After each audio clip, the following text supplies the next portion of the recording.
Settle in now. Let the weight of the day find its resting place. Not carried, not solved, not worried over. Just set down somewhere nearby where it will keep until morning.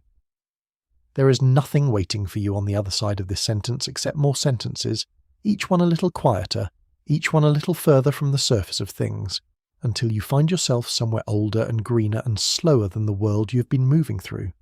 We are going to visit a place tonight that exists at the particular intersection of the ordinary and the extraordinary, a place so deeply comfortable in its own nature that even the most spectacular adventure in the history of its inhabitant could not finally dislodge his love for it. We are going to visit the Shire, and we are going to begin, as all good journeys begin, not at the moment of departure, but in the deep, unhurried comfort of the life that made departure feel so difficult. The Shire is a small country.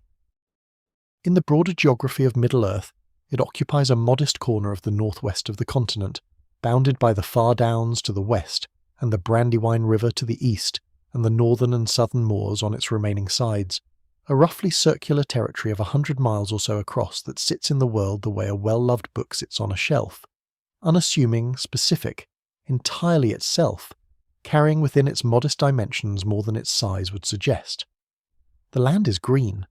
This is perhaps its most essential quality, the thing you would say first if you were trying to describe it to someone who had never seen it.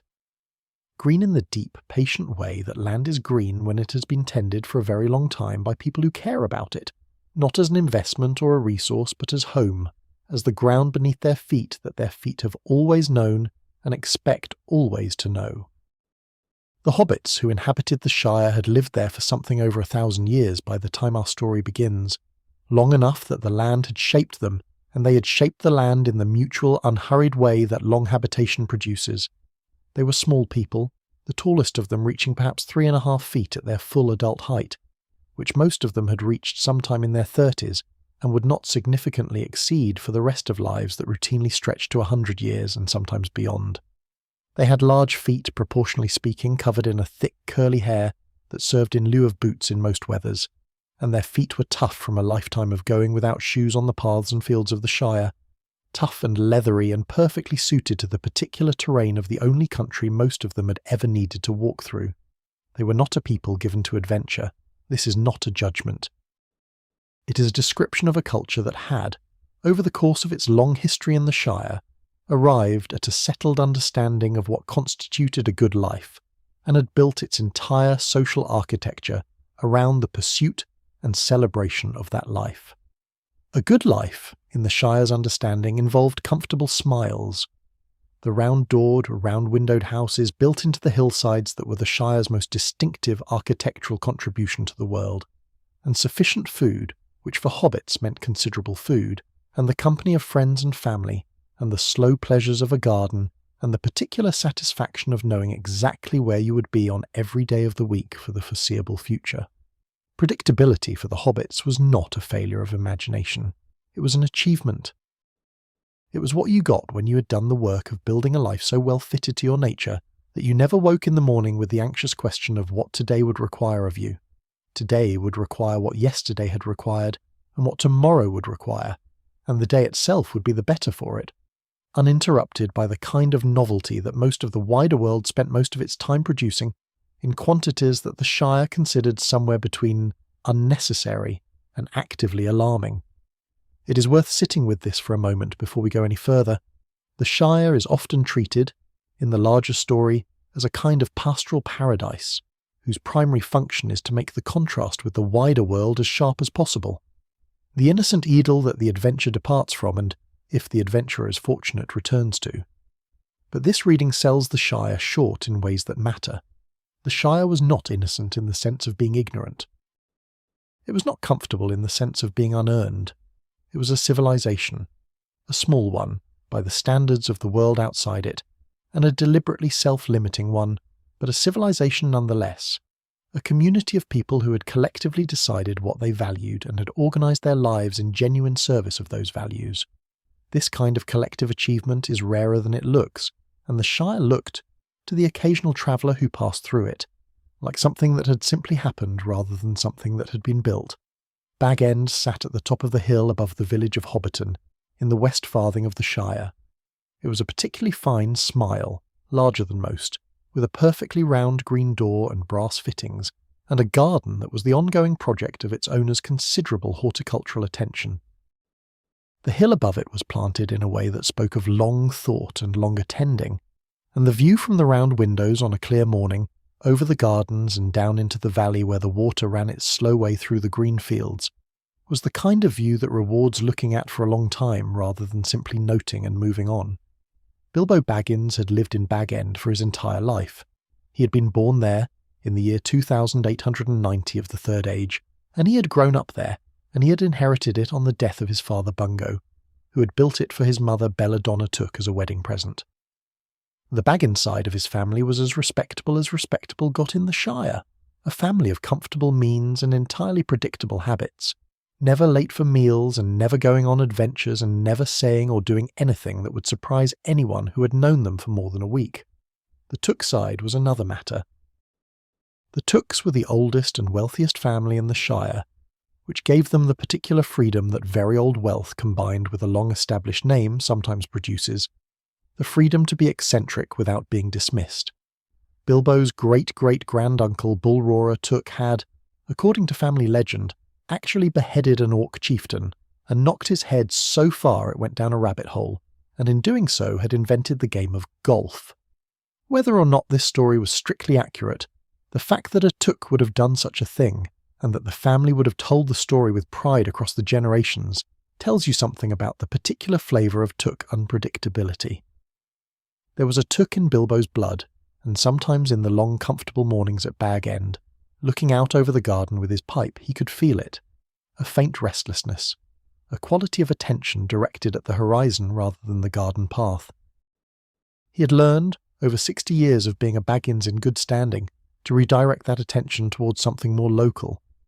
But it was there. It had always been there. The morning that changed everything was the kind of morning that the Shire produced in generous quantities in the late spring, when the light came early and warm over the hill, and the garden was at its most insistent in its greenness, and the air carried the particular smell of dew on growing things that is one of the unremarked pleasures of a life lived close to the land. Bilbo was on his step with his pipe. He was thinking, in the mild, unfocused way that pleasant mornings invite, of nothing in particular. He was 60 years old, which for a hobbit is the beginning of middle age rather than its end, and he was in excellent health and excellent spirits, and in possession of a life that contained nothing he had not chosen, and everything he found necessary. Gandalf came up the hill road. Bilbo knew Gandalf, in the way that hobbits of a certain age and a certain family connection knew Gandalf, as a figure from the edges of the world, a visitor who appeared at intervals of years or decades, who was associated in the Shire's collective memory with fireworks at midsummer, and with a quality of disturbance that was not quite comfortable and not quite unwelcome. His mother Belladonna had liked Gandalf. Bilbo was old enough to remember that, and young enough in his mother's memory to find in the recollection a warmth that complicated his Baggins instinct to respond to the wizard's arrival with polite, efficient closure. He said, "Good morning." He said it in the complete Baggins way that means both that the morning is good and that he hopes it will remain so, and that any disruption to its goodness will be noted and found wanting. Gandalf said good morning back and looked at him with eyes that had seen things Bilbo had not seen, and would not see unless something changed, and smiled the smile of someone who is in possession of a plan they have not yet disclosed. The world was about to become larger. Bilbo did not know this yet. He was still on his step, still holding his pipe, still looking out at the morning that had been exactly what he had expected it to be until approximately 30 seconds ago. The garden was exactly as it had been. The valley below was exactly as it had been. But something had shifted in the quality of the morning, in the particular attention of the tall figure leaning on his staff at the gate, and Bilbo Baggins, 60 years old, respectable, comfortable, Baggins in every externally measurable quality, felt, somewhere in the blood that came from his mother's side, something that was not quite dread and not quite excitement and was probably some of both. Sleep finds you the way mornings in the Shire find you, not with fanfare, not with announcement, but as a gradual softening of the boundary between where you are and somewhere deeper, somewhere quieter, somewhere that has always been there waiting with the patient availability of a good chair by a warm hearth. You do not need to go toward it. You only need to stop going away from it. The Shire is here. The garden is green. Bag End is at the top of the hill with its round door and its brass fittings and the view over the valley. Rest in it for a while. The story will be waiting when you go further in. The calendar at Bag End moved through its seasons with the reliability of a clock that had never been wrong. Spring brought the planting and the first green shoots in the garden beds below the round windows, and Bilbo attended to them with the same care his father had attended to them. The care of a person for whom a garden is not an amenity but a practice, a daily relationship with something that grows or does not grow according to principles more patient and more fundamental than any of the other relationships he maintained. Summer brought the long evenings and the pipe on the step and the particular quality of the light on the valley below, the way it lay across the water and the fields in the late afternoon, golden and unhurried, the kind of light that makes the world look like it has been considering itself for a very long time and has arrived at the conclusion that it is, on balance, rather good. Autumn brought the harvest and the smell of wood smoke and the shortening of the days in the gradual dignified way that days shorten in the Shire, not drastically but with a quality of intention, as if the year knew what it was doing and was doing it properly. And winter brought the fires and the long evenings indoors and the maps in the study and the books and the pipe and the particular satisfaction of a creature perfectly suited to its environment, resting in that environment at the time of year when resting is most clearly what the environment intends. Bilbo's maps were the one element of Bag End that spoke of somewhere other than the Shire. He had several of them in the study, some purchased from passing travellers, and some acquired through Gandalf, and one or two drawn by his own hand from descriptions he had heard or read in books, whose authors had been further into the world than he had. He spent time with these maps in the winter evenings, following the roads they depicted with his finger, reading the place names in languages he could only partly decipher, imagining the quality of the light and the air in territories whose terrain was unlike anything the Shire had prepared him to imagine. He did this quietly, without drama, as a private habit rather than a statement of intent. The Baggins in him would have been embarrassed to admit that the maps were a form of longing. The Took in him knew perfectly well what they were. You are still here. Good. The Shire has not gone anywhere, and the morning is still on Bilbo's step, and Gandalf is still at the gate with his staff and his knowing smile and the particular quality of attention that very old, very powerful beings give to people they have chosen for a purpose. Let your breathing continue its slow work. There is no hurry in this place. The Shire runs on its own time, which is the time of meals and gardens and the slow turning of comfortable seasons, and we will move through this story at the Shire's pace rather than any other, which means we will stop when something deserves stopping for and move on when we are ready and not before. That is the agreement. Hold to it, and the story will carry you somewhere worth going. Gandalf had known Bilbo's mother. This is the thread that runs beneath the surface of their gateside exchange and gives it its particular quality of unspoken history. Belladonna Took, before she became Belladonna Baggins, had been exactly the kind of hobbit that Gandalf took an interest in. Someone in whose blood the Took restlessness ran strong enough to show on the surface. Someone who looked at the horizon with genuine curiosity rather than reflexive anxiety. The old Took, her father, had been a friend of Gandalf's in the way that a few hobbits across the long centuries had been friends of Gandalf's, aware that the world was larger than the Shire, and interested in that largeness without being paralysed by it. Bilbo had his mother's eyes, Gandalf had noted on previous visits. He had her nose, and somewhere underneath the very satisfactory Baggins exterior, he had something else of hers that was not visible in any feature but was legible to those who knew how to read it, in the quality of his attention when he thought no one was watching. Gandalf told Bilbo he was looking for someone to share in an adventure. He said it simply, in the manner of someone stating a plain fact, and watched the effect the words produced. The effect was immediate and instructive. Bilbo's face went through several emotions in rapid succession. Alarm, followed by the specifically hobbit form of alarm, which is a kind of affronted dignity, followed by the recitation of reasons why adventures were unpleasant and inconvenient, followed by a hasty good morning and a retreat toward the round door. Gandalf watched all of this with the expression of someone watching a river do exactly what rivers do, and finding the observation entirely satisfactory. He made a mark on Bilbo's door. This detail matters, though it seems small.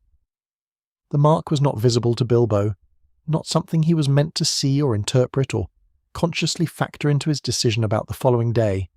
It was a message for the dwarves who knew how to read it, and what it said was essentially, this one, in this house, the one who doesn't know yet. The presumption of this, the assumption that the decision had already been made before the person making it had been consulted, is either the most alarming or the most loving thing about Gandalf's involvement in the adventure, depending on how you feel about the relationship between fate and free will and the question of whether people can be ready for things they have not yet chosen. 13 dwarves arrived at Bag End the following evening. They did not arrive all at once, which would have been startling but at least comprehensible. They arrived in installments, 2 by 2 and then 3 by 3, and then in a final wave that filled the hallway and the parlour and required Bilbo to produce more food than he had planned to produce for dinner that week, let alone that evening.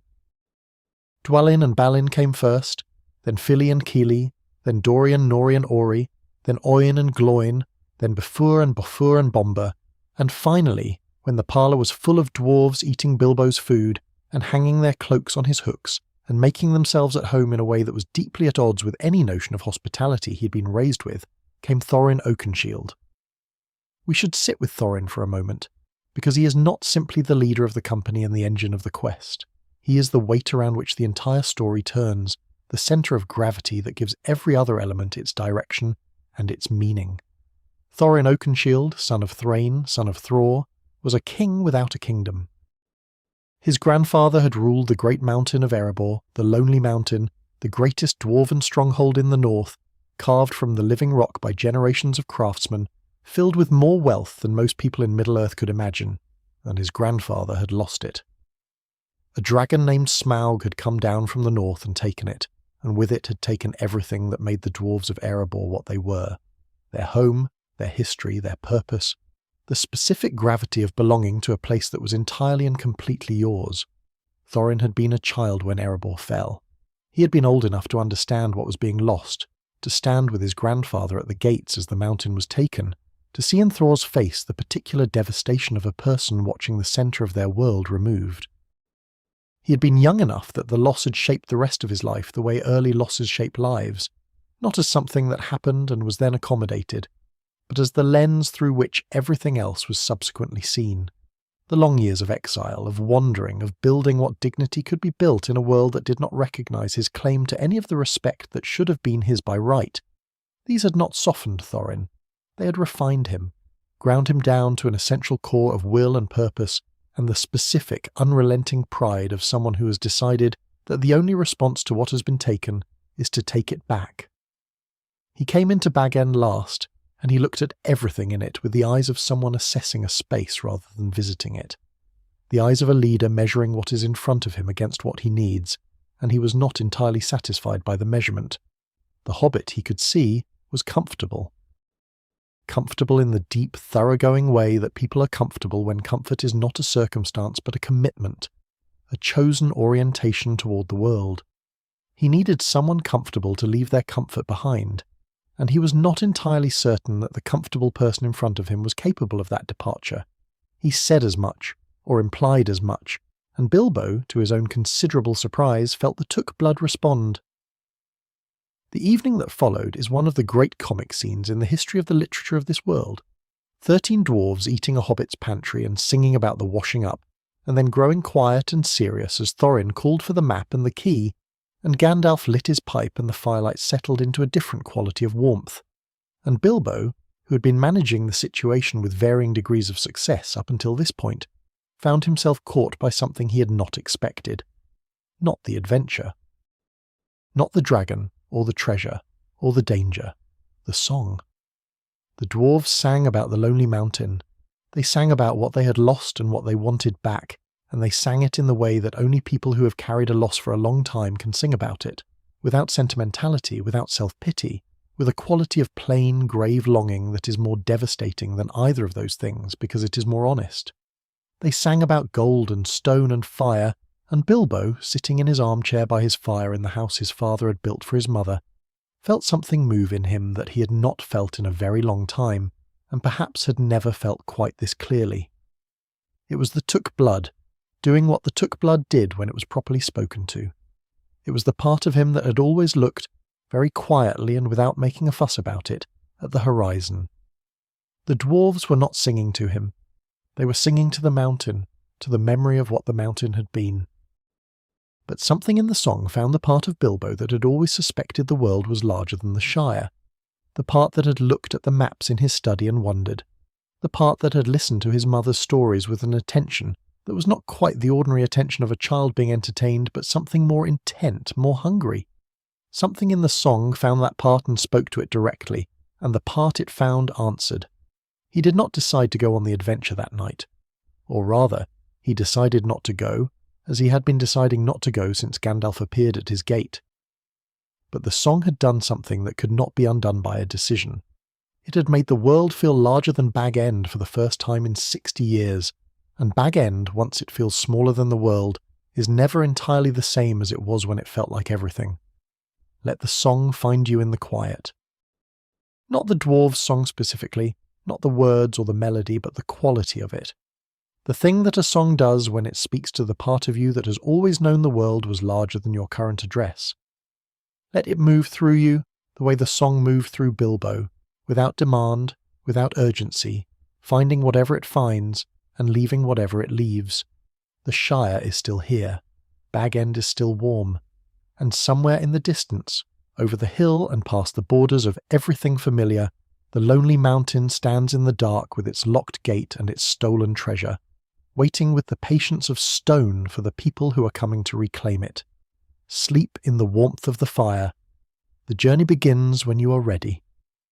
The dwarves were not, Bilbo began to perceive as the evening wore on, a uniform mass of inconvenience. They were individuals, distinct in ways that the initial shock of their arrival had flattened.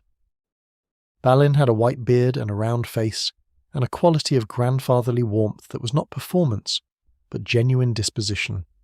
The warmth of someone who had lived long enough and seen enough to have arrived at genuine patience, with the limitations of people who had not yet lived as long.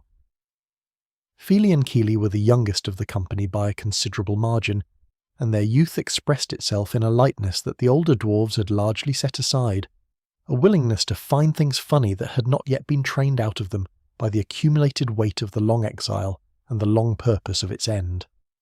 Bilbo found himself, between the anxiety and the indignation, also finding them amusing, which was not a response he'd planned to have and was not one that the Baggins side of his nature entirely approved of. Thorin's song, when it began, changed the quality of the evening in a way that everything preceding it had not.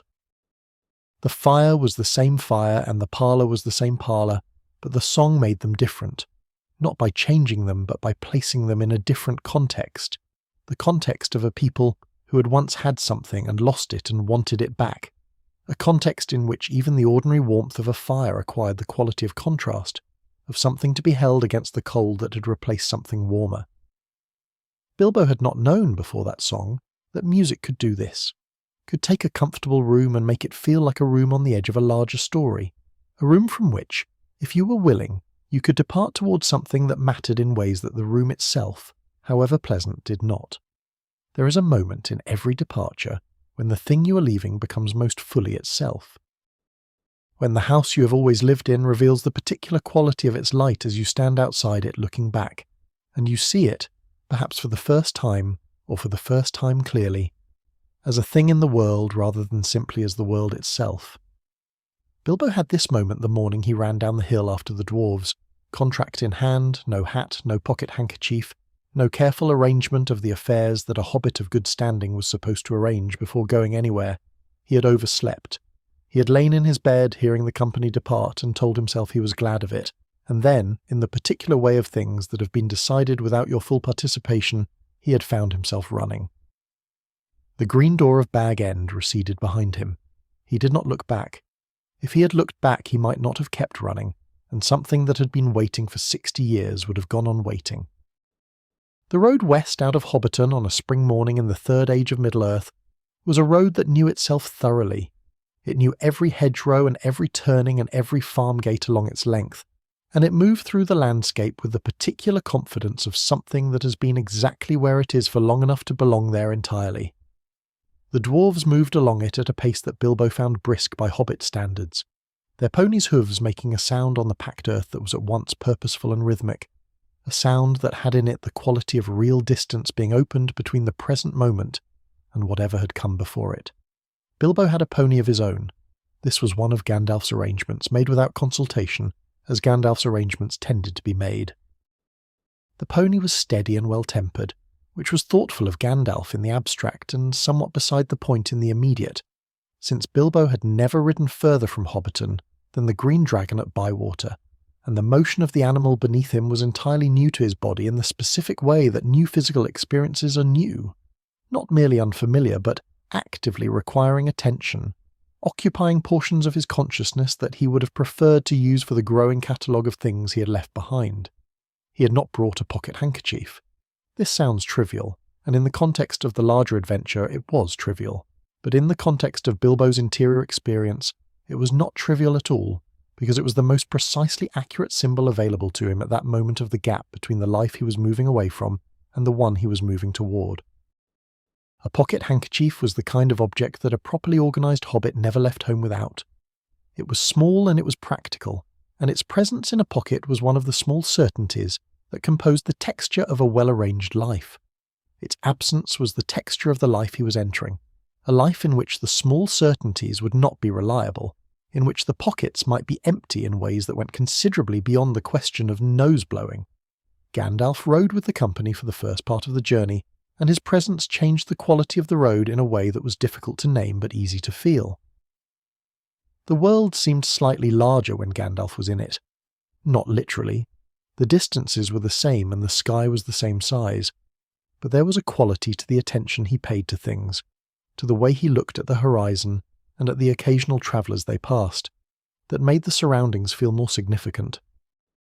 As if the road they were on was not simply the road from the Shire to Bree, but some larger road, a road whose significance went beyond its geographical course, a road that was also, in some sense that Bilbo could feel, without being able to articulate, a road that had been coming toward this particular morning for a very long time. The Shire faded behind them gradually. This is how the Shire fades, not all at once, not in a single moment of clear departure, but slowly, hedge by hedge and field by field, the particular green of its cultivated landscape giving way by degrees to something wilder, something that had not been tended in quite the same way, and therefore carried a different quality of attention in it. The farms became less frequent, the hedgerows became less trimmed. The road itself developed a quality it had not had within the Shire's borders, a quality of openness, of being a way between things rather than a way through something, of moving through a world that was not organised around any particular habitation, but was simply the world, large and indifferent and full of weather. We should sit with this transition for a moment. The leaving of a safe place is one of the recurring movements of every story worth telling, and it is always, in its deepest register, the same movement, the crossing from the known into the unknown, from the place where the self has been shaped and confirmed by long, familiar context, into the place where the self must find out what it is when that context is removed. Bilbo Baggins was 60 years old, comfortable, respectable, possessed of a perfectly satisfactory identity that had been building and refining itself for 6 decades in a setting perfectly suited to its expression. The road west of the Shire was the first place he had ever been where none of that counted for anything, where no one knew he was Mr. Baggins of Bag End, where his family tree meant nothing, and his well-stocked pantry was hours behind him, and the only thing he had to offer the situation was what he was, underneath all the things the Shire had made of him. This is a frightening thing. It is also, and the story is careful about this, a thing that contains within the fright something that is not quite its opposite. Not courage, exactly. Not in this early part of the journey when courage has not yet been required, and Bilbo has not yet had the opportunity to discover whether he possesses it. Something quieter than courage. Something more like curiosity that has outrun its own caution, finding itself already in motion before the question of whether to go was fully settled. The took blood doing its work. The country west of the Shire in the early days of April in the Third Age was a country in the early stages of waking. The trees were in that particular state between bare and fully leaved that exists for only a few weeks in spring, when the buds have opened enough to read as green from a distance, but each individual leaf is still small and delicate, and the light comes through them with a quality it will not have again until autumn, a filtered, provisional, tentative light that is spring's specific contribution to the palette of the year. The rivers were full from the spring rains and ran with a sound that was present in the camp at night as a continuous low conversation, not loud enough to prevent sleep but present enough to be the last thing heard before sleep and the first thing heard after it. The dwarves, Bilbo began to observe in those first days on the road, were more various than his parlour impression of them had allowed. They had seemed, the evening before, primarily a mass of unexpected guests. On the road they became individuals, each one distinct in ways that mattered. Balin was kind to Bilbo in the specific way that people are kind who have decided to make someone their project. His attentions were deliberate and consistent, a gentle campaign of inclusion aimed at a hobbit who was visibly and repeatedly reconsidering his presence in the company. Fili and Kili were young by dwarven standards, full of the particular energy of young people who have not yet been fully taught to take seriously the things that older people insist on taking seriously, and they found Bilbo's discomfort a source of warm amusement rather than contempt. Thorin remained apart, not unfriendly exactly, but occupying a different register than the rest of the company, a register of purpose rather than companionship, of the long view rather than the daily texture of the road. He rode at the front of the company or at its rear, never quite in the middle of it, as if he needed to be able to see both the direction they were going and the direction they had come from at all times. His eyes, when they rested on Bilbo, carried the same quality of assessment they had carried in Bag End, the quality of a person measuring what is available against what is needed, and not being entirely certain the measurement comes out right. The first night's camp, east of the Shire and west of Bree, was a night of cold and damp that the spring had not yet warmed sufficiently to make comfortable. Bilbo lay in his blankets looking at the sky and listened to the sound of the river and the breathing of the dwarves and thought about his bed at Bag End with the pillow that he had used for 20 years and the particular quality of the dark in his own room, which was familiar and therefore not dark in any way that troubled him.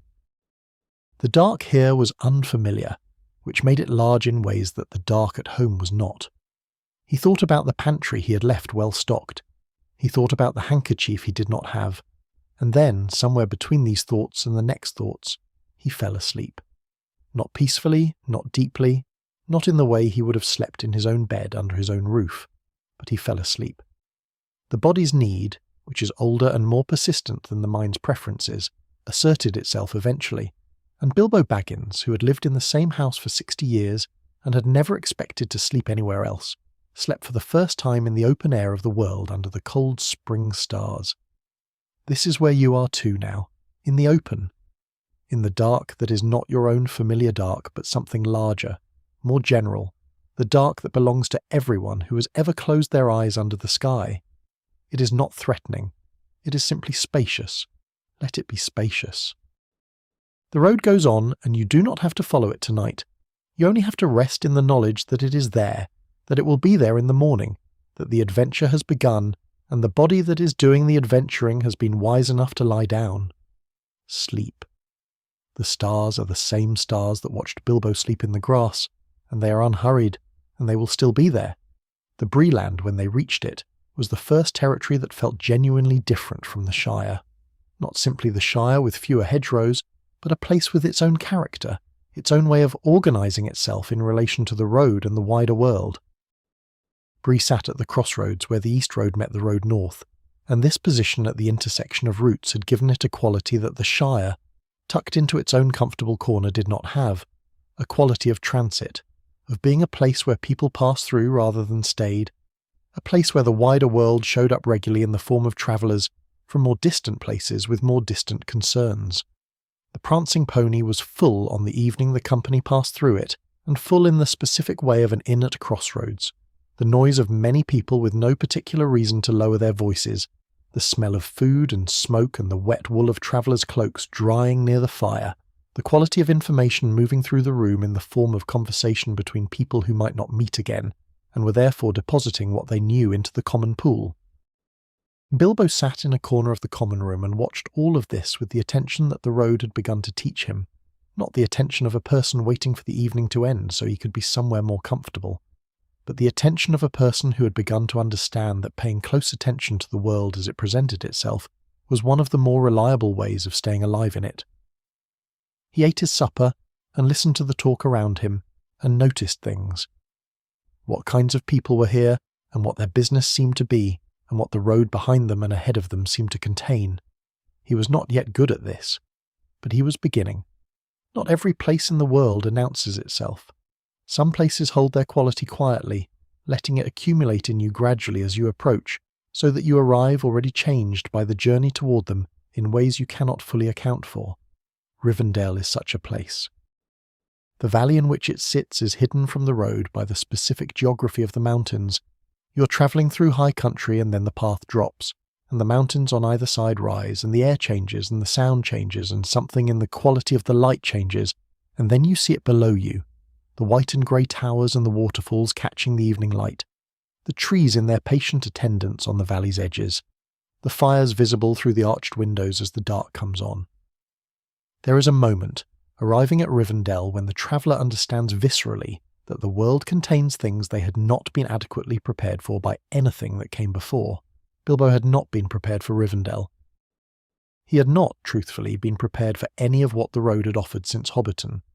But Rivendell was a particular and concentrated instance of the broader condition of unpreparedness, because Rivendell was old in a way that even the very old things in the Shire were not old, and beautiful in a way that was not the Shire's beauty, which was the beauty of things tenderly maintained, but the beauty of things that had achieved a kind of permanence beyond the reach of maintenance or decline. Rivendell simply was.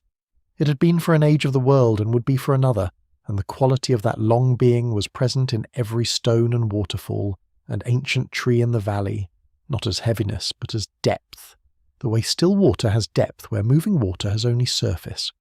Elrond Half-Elven had lived in Rivendell since the Second Age of the World, which meant he had lived there for several thousand years by the time the company of Thorin Oakenshield arrived at his gate. This number, several thousand years, is one of those figures that the mind accepts as information without quite processing as reality, the way the distance between stars is accepted as information without being felt as distance. Elrond had been alive for longer than the Shire had existed. He had been alive for longer than most of the languages spoken in Middle-earth had been in use. He carried within him, in the specific and direct way that very old beings carry their history, the weight of ages that the company arriving at his gate could access only as story, only as things they had heard about rather than things they had lived through. He read the moon letters on Thorin's map. This was not a small thing, though it is easy to let it pass as a convenient plot point. Moon letters are runes that can only be read by moonlight of a specific phase. They were written by Thror in the light of a crescent moon, and can only be read when the same light falls on them again. Elrond looked at the map under the harvest moon of midsummer and read what had been hidden there, and what he read told Thorin something essential about how to enter the Lonely Mountain. The door that was not visible in ordinary light, the hour at which the key would work, the specific convergence of time and place and light that would make the impossible door possible. This is worth pausing on. The information that made the quest achievable had been hidden in the map in a form that required exactly this stop, this house, this reader, this night. Whether Gandalf had known this when he planned the route, and Gandalf's knowledge was of the kind that made the question of what he knew in advance fundamentally difficult to answer, the effect was the same. The journey west could not have proceeded toward its goal without this eastern detour, and the eastern detour could only have yielded its secret here, in the valley where the river ran cold, and the elves had been singing the same songs since before anyone else in the company had been born. Bilbo spent several days in Rivendell, and they were among the easiest days of his life since he had left the Shire. Days of rest and food and the particular quality of conversation that Rivendell offered, which was conversation that assumed as its starting point that the person being spoken to was intelligent and curious and worthy of being taken seriously. The elves of Rivendell were not condescending in the way that people who know more than you are frequently condescending. They were generous with their knowledge in the way that people are generous who have had long enough to understand that knowledge is not diminished by sharing, but enlarged by it, that the more people who carry a thing, the more durable it becomes. He listened to their singing. This is a detail that appears briefly in the account and deserves more than brief treatment, because the singing of the elves was not like any singing Bilbo had heard before, not even the dwarves' song in his parlour, which had moved him in ways he was still working to understand. The elves' singing was older, in the specific sense that the content of it was older. It reached back into the First Age and beyond, into the time before the sun existed in its current form, when the light of the world came from different sources and the trees that held that light were not metaphor or legend, but specific living things that Elrond's people had seen. When the elves of Rivendell sang about the elder days, they were not singing about history in the way that hobbits sing about the old Took's hunting expeditions. They were singing about something they remembered. Bilbo could not follow the words, most of them. His Elvish was limited to the few phrases that Gandalf had offered during the road, and the songs moved through registers of language that his 60 years in the Shire had not given him the vocabulary to pass. But the quality of the singing, the quality of the voices and the evening air and the waterfalls providing a continuous low harmony in the background, was accessible without translation, in the way that music is always accessible without translation, operating in the part of the listener that is below language and responds to what it hears, not with interpretation, but with sensation. He felt, in Rivendell, something he had not expected to feel on this journey. He felt small, but not in a bad way. He felt small in the way that standing in a very large, very beautiful, very old place makes you feel small, not diminished, but correctly scaled, placed in accurate relationship to the things around you, rather than the inflated relationship that the ordinary world in which you are the centre of your own experience tends to produce. The Shire had been exactly the right size for Bilbo Baggins for 60 years. Rivendell suggested, gently and without any unkindness, that there were scales at which the Shire was a very small place and Bilbo Baggins, for all his respectability and his well-stocked pantry, a very small figure in a very large world. This should have been unsettling. In some residual Baggins part of him it was, but in the part that had been moved by the dwarves' song and had run down the hill without a pocket handkerchief, it was something else. The large world was not hostile. The ancient songs were not warnings. The elves who walked in the evening light under trees that had been standing since before the Third Age began were not indifferent to the small creature resting by the river watching the water. They were, if anything, carefully kind to him, kind in the way that people are kind to things they find charming, and Bilbo was charming to them in the specific way that hobbits are always charming to elves, which is the way that living things are charming when they are entirely and innocently themselves. Gandalf sat with Elrond in the evenings while the dwarves rested and Bilbo sat by the river, and what they discussed was not recorded in any way that Bilbo had access to, but its quality was visible in the quality of Gandalf's attention when the conversations were done.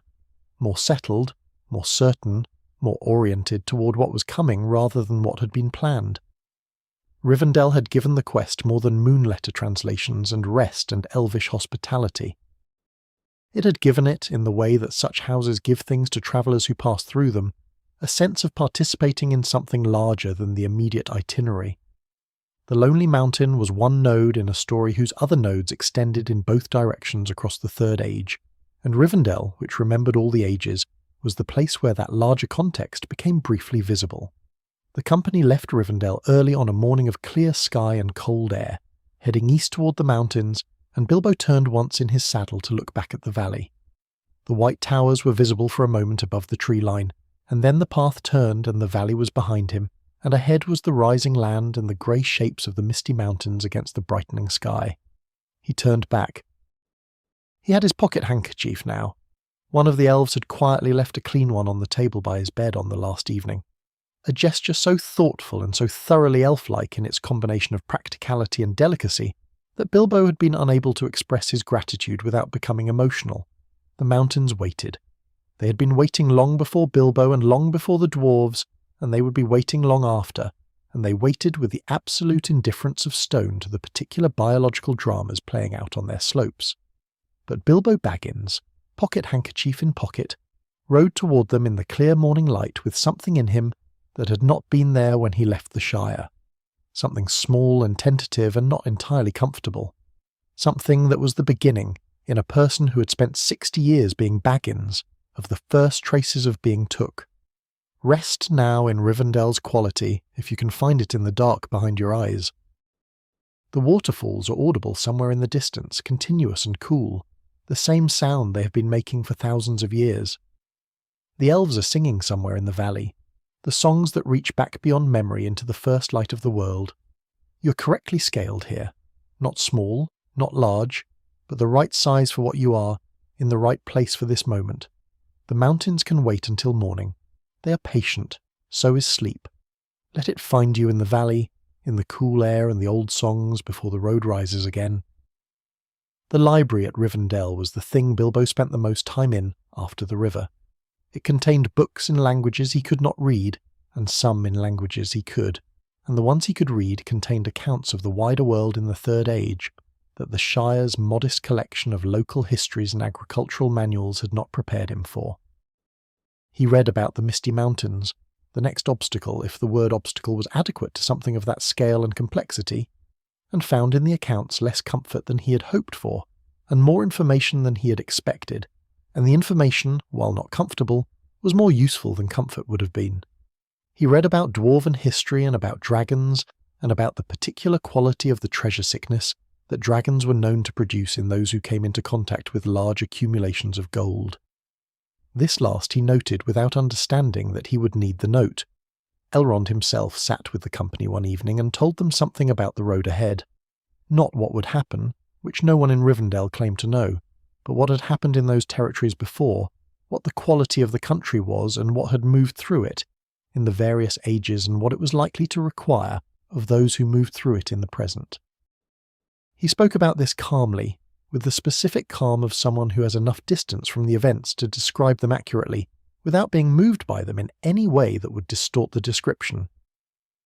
Bilbo listened and took mental notes and felt, not for the last time, the peculiar doubled sensation of being both someone who belonged entirely in his armchair at Bag End and someone who was going to need every piece of this information. Let your breathing slow a little more, slower in, slower out. We are going into the mountain now, and the mountain requires a different quality of attention than the road required, a different quality than the valley required. The mountain is dark in a way that daylight never is, not the darkness of a room at night, which is darkness modified by the knowledge of walls and furniture and the familiar geography of a space you know.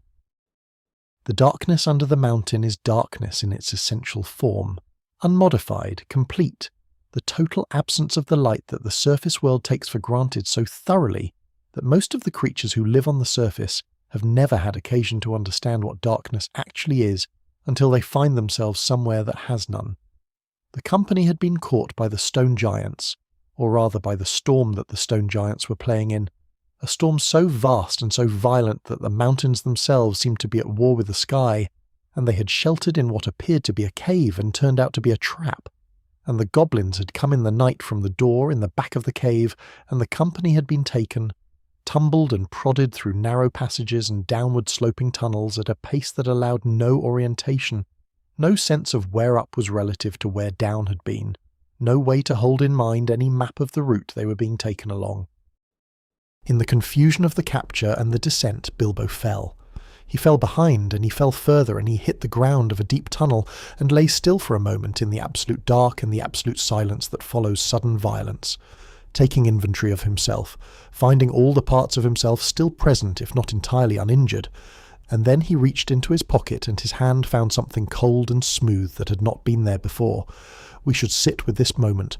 The finding of the ring is the hinge on which not only this story but the larger story of Middle-earth for the next 60 years turns, and it is presented in Bilbo's account of events with an almost studied casualness that may or may not reflect the actual quality of the moment. Whether there was something in the air of the tunnel, some subtle difference in the quality of the darkness around the thing, some barely perceptible sense of significance that Bilbo registered without being able to name. He put it in his pocket. He kept moving. He did not know what it was. The world did not pause to mark the moment. The darkness continued to be dark, and the tunnel continued to be a tunnel, and Bilbo continued to be Bilbo, except that now he was Bilbo with the ring, which was a different thing in ways that would take the better part of a century to fully understand. He found the lake by walking into it. The cold water around his feet was the first information in some time that had come from outside his own body rather than from the darkness, and he moved along its edge by feel and sound. The soft lapping of what he took for a small underground pool, the echo of his own careful footsteps returning from stone surfaces at distances he could not see to calculate. And then there was a voice. Thin, sibilant, coming from somewhere on the water, a voice that asked a question in the manner of someone who had been asking questions alone in the dark for a very long time, and had not entirely given up the hope of an answer. Gollum had lived under the Misty Mountains for nearly 500 years. This figure requires the same careful attention as Elrond's age. Not the absorption of a large number, but the actual patient imagining of what 500 years in a cave by a cold underground lake might do to a consciousness. He had been a hobbit once, or something very like a hobbit, of a river folk branch of the kind of small people that the Shire hobbits shared distant ancestry with. He had been Smeagol, and Smeagol had had a grandmother and a cousin named Deagol, and a life that had taken place in the world on the surface, in daylight, among other people. And then the ring had come to him, through an act of violence whose memory still visited him in the form that old guilty memories visit, not as narrative, but as sensation, as the specific quality of a moment that the mind keeps returning to without resolution. 500 years is a very long time to be alone in the dark. The darkness had done to Smeagol what darkness does to things when applied in sufficient quantity and duration. It had changed the shape of him, not metaphorically, but actually, his body adapting over the centuries to the conditions of the cave in ways that the surface world would find grotesque. His eyes had grown large and pale, adapted for the dark the way deep-sea creatures adapt for the deep. His skin had gone the colour of things that live without sunlight. His hands had grown long and his feet had grown flat from decades of silent movement on the stone. He was what he was, and what he was had been produced by 500 years of the ring and the cave and the dark and the fish, and very little else. The riddle game that Bilbo proposed was, in the context, an act of considerable courage that Bilbo was too occupied with survival to recognise as courage. It was also, in a way that the story does not make explicit, but that the logic of the situation implies, a mercy, offering Gollum the specific social form of interaction, a structured exchange with rules and turns and the possibility of winning.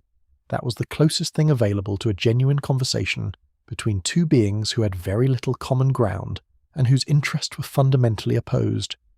Gollum had not had a riddle game in 500 years. Something in him, under everything the centuries had done to him, remembered the pleasure of it. They traded riddles in the dark above the underground lake, their voices going back and forth across the cold water, and Bilbo felt in those exchanges something that the darkness, for all its absoluteness, could not entirely extinguish. He felt Gollum's loneliness, not as sympathy exactly. His situation was too immediate and too dangerous for the luxury of sympathy, but as information, as a quality in the voice across the water that told him something true about the creature he was dealing with. Gollum was alone in a way that went beyond the simple absence of company. He was alone in the way that beings are alone when they have been separated from their own nature for so long that the nature itself has become alien, when the thing they once were is so thoroughly replaced by what they have become that they can only gesture at the original from a great and irreversible distance. Bilbo won the riddle game with a question that was not quite a riddle. What have I got in my pocket? And the question was unanswerable by Gollum because the answer was the ring, and the ring was precisely the thing around which 500 years of Gollum's existence had organised itself. The centre of gravity that made everything else cohere. The precious thing whose loss would not simply deprive him of an object, but would take from him the only fixed point in his world. When Bilbo escaped by means of the ring's invisibility, slipping past Gollum through the passage and out into the light beyond the Goblin Gate, Gollum stood in the dark by the lake and felt the loss as the total and disorienting thing that it was. Bilbo stood on the mountainside on the eastern slope of the Misty Mountains in the thin mountain sunlight and breathed. He had the ring. He did not know what the ring was.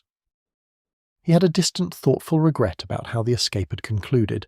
He had considered whether to kill Gollum as he passed him in the tunnel and had not, and the not killing sat in him afterward not as simple mercy but as a more complicated thing, the instinct of a decent person operating in conditions that had temporarily suspended the ordinary rules of decent behaviour and finding the instinct persisting anyway. Pity, Gandalf would tell him later. He had felt pity. And Gandalf would say, in the grave and particular way Gandalf said certain things, that the pity was important, that the pity would matter in ways that neither of them could yet understand. Gollum's story and Bilbo's story were now entangled in a way that neither of them had chosen, and that the ring had arranged for its own purposes, which were older and darker than either of them, and which had nothing to do with the welfare of either. But the pity was real. That is the thing to hold. In the dark of the goblin tunnels, with his life immediately at risk and no guarantee of survival and no map and no plan, Bilbo Baggins had felt pity for the wretched creature in the cave. That small, specific act of feeling, which cost him nothing and helped him nothing in the immediate moment, and which he had no particular reason to feel, was the beginning of something that the story of Middle-earth would need, later, very badly. The darkness under the mountain is very far away now. You're on the surface. The light is ordinary light and the air is ordinary air, and the space you're in is a space your body knows. The cold underground lake and the voice across it, and the riddles traded in the dark belong to a different place entirely, a place deep in the mountain where the world has a different quality. Let it remain there. You are here, in the warmth, in the familiar dark that is not the absolute dark, in the ordinary and entirely safe mystery of being conscious in a resting body, while the world continues its slow turning. Sleep is the body's own going underground, deep and dark, and perfectly safe, and lit from within by something that does not need sunlight. Go down into it now. The mountain is behind you. The journey continues in the morning. The riddle game had its own grammar, a grammar that both participants understood without having to establish it explicitly. The alternation of question and answer, the rules about what constituted a genuine riddle and what was simply a question wearing riddle clothes, the understanding that the game had stakes and that the stakes would be honoured. In the world above the mountain, where daylight existed and other options were available, a riddle game between a hobbit and a cave creature would have been a curiosity. In the absolute dark of the goblin tunnels, with no other social form available, it was something more. A small structure of mutual recognition, an acknowledgement by both parties that there was a way to be in the situation that was not simply predator and prey. Gollum was what he was, and what he was largely the product of 500 years of isolation and the ring's influence. But inside that, somewhere, was the being that had once played riddle games on riverbanks, and the riddle game in the dark was a brief, strange visitation of that earlier self. Bilbo carried the memory of the riddle game with him for the rest of the adventure, and for the rest of his life. Not as a pleasant memory. It was too strange and too dark for pleasantness in any simple sense. But as a true one, true in the way that encounters are true when both parties are being entirely what they are, without pretense on either side. He had seen Gollum clearly, and what he had seen had produced in him, underneath the fear, the response of someone who recognised in a very damaged creature the shape of what it had been before it was damaged. He had felt pity. The pity would matter. There are forests, and there are forests.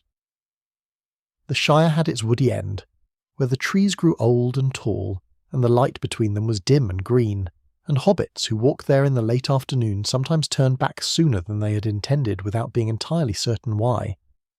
Those trees were simply trees, their age and their closeness producing a quality of atmosphere that the body read as mildly cautionary.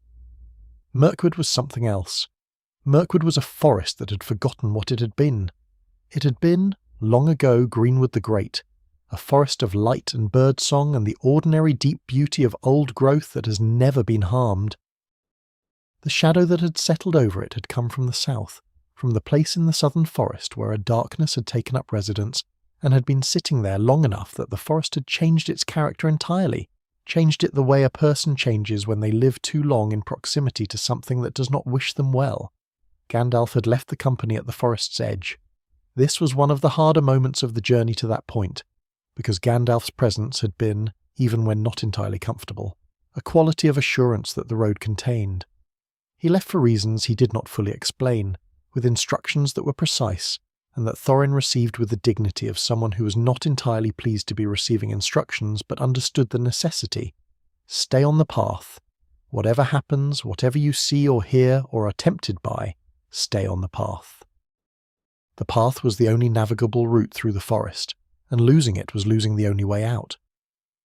The company entered Mirkwood on a grey morning, and the forest closed over them almost immediately, the canopy meeting above the path so densely that the sky disappeared within the first hour, replaced by a green and dark ceiling through which the light came filtered into something that was not quite daylight, and not quite not daylight, but a third thing, a murk that had no equivalent in any forest any of them had walked through before.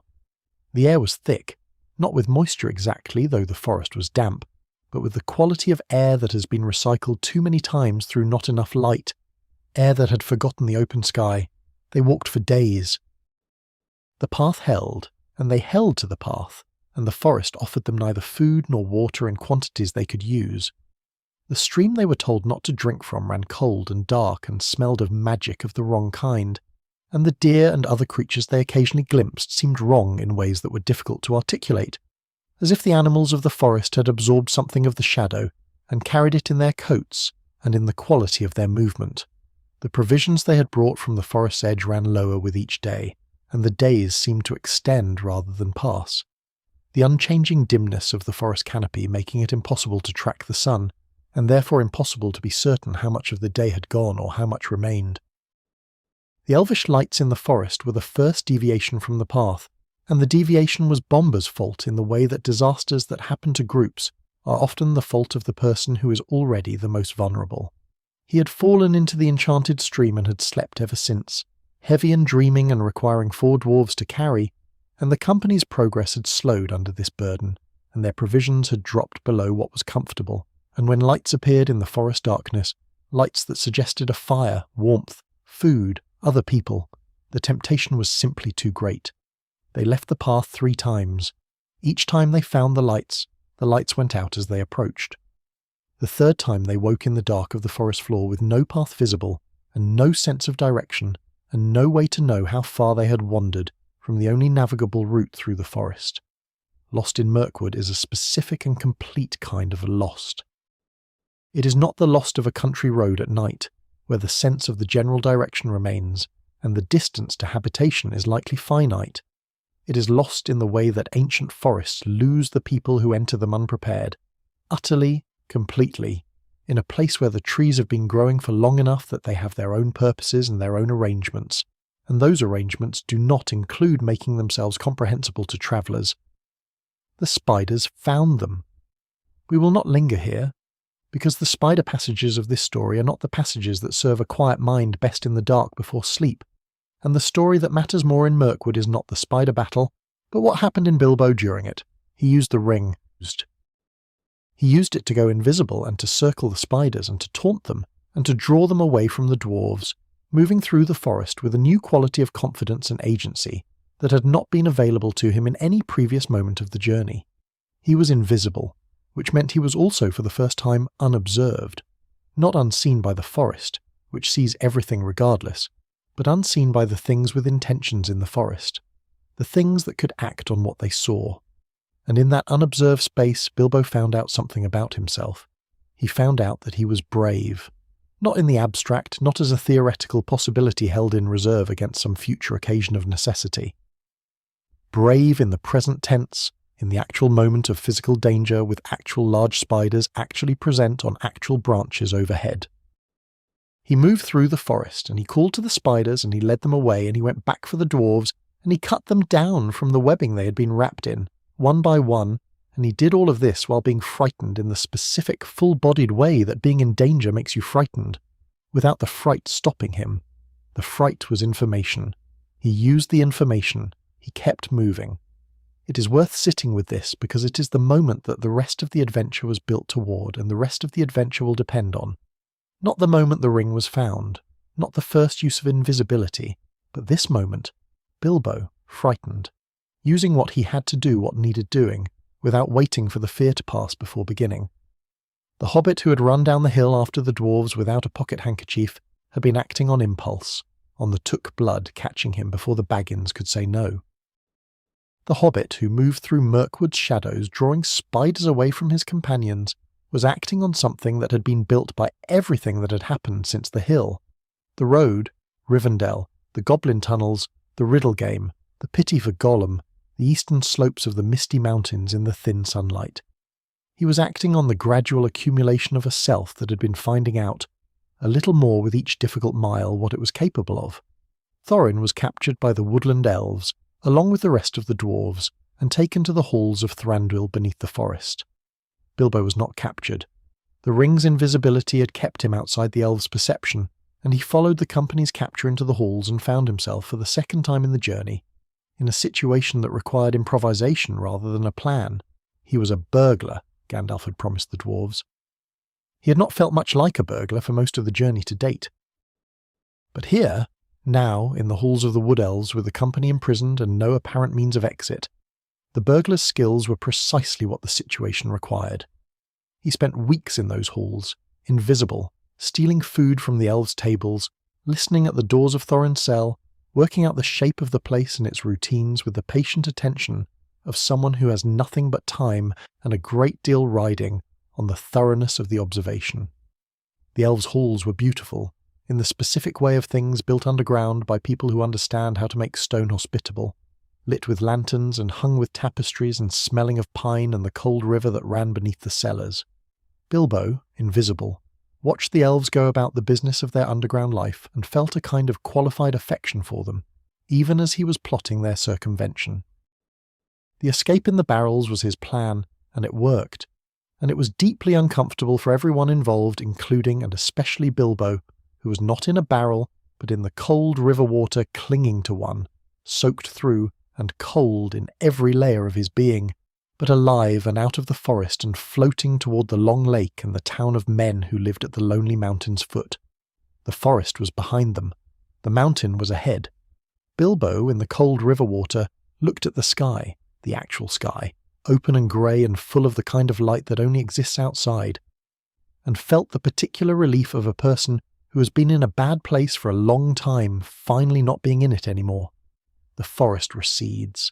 Let it recede from you now as it receded from Bilbo, pulling back behind the river and the darkness and the specific quality of fear that it produces, leaving the open sky and the open water and the sense, for the first time in weeks of story time, of genuine forward movement. The mountain is ahead. The mountain has always been ahead, and you are still here, still moving, still in possession of yourself despite everything the forest tried to make of you.